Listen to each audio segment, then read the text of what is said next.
Hello viewers, இன்றைக்கி நம்ம பார்க்க போகிற ரெசிபி பாசிப்பருப்பில் ஸ்வீட் புட்டு. இதுக்கு தேவையான பொருட்கள்னு பார்த்திங்கன்னா 200 கிராம் பாசிப்பருப்பு, தாளிக்க தேவையான நெய், 175 கிராம் சர்க்கரை, 10 முந்திரி, கொஞ்சம் துருவன தேங்காய். பாசிப்பருப்பை முதல் நாள் நைட்டே தண்ணியில் நல்லா ஊற வச்சிடணும்.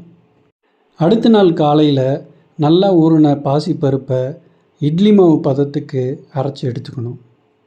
இந்த இட்லி மாவை நம்ம நார்மல் சாப்பிட்ற தட்டில் ஊற்றி இட்லியாகவும் பண்ணி வச்சுக்கலாம். அப்படி இல்லைன்னா இட்லி தட்டில் இட்லி செஞ்சு எடுத்து வச்சுக்கலாம். இட்லி கொஞ்சம் சூடு ஆறுனதுக்கு பிறகு சின்ன சின்னதாக பிச்சு பொடி பண்ணி வச்சுக்கலாம். பொடி பண்ணி வச்சுருக்கிற இந்த இட்லியில் 175 கிராம் அளவுள்ள சர்க்கரையை நல்லா பரவலாக தூவி கலக்கி ஒரு 5 நிமிஷம் வச்சிடணும். அப்போ தான் ஸ்வீட்னஸ் நல்லா மிக்ஸ் ஆகி நல்ல டேஸ்ட் கொடுக்கும். நம்ம டிஷ்ஷோட 90% ப்ராசஸ் முடிஞ்சிருச்சு. தாளிக்கு தேவையான அளவு நெய் விட்டு முந்திரியை பொன்னிறம் வர வரைக்கும் வறுக்கணும்.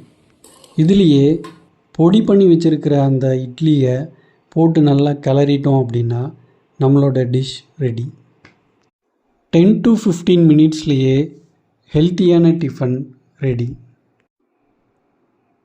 இதே பாசிப்பருப்பு இட்லியில் காரப்புட்டும் செய்யலாம்.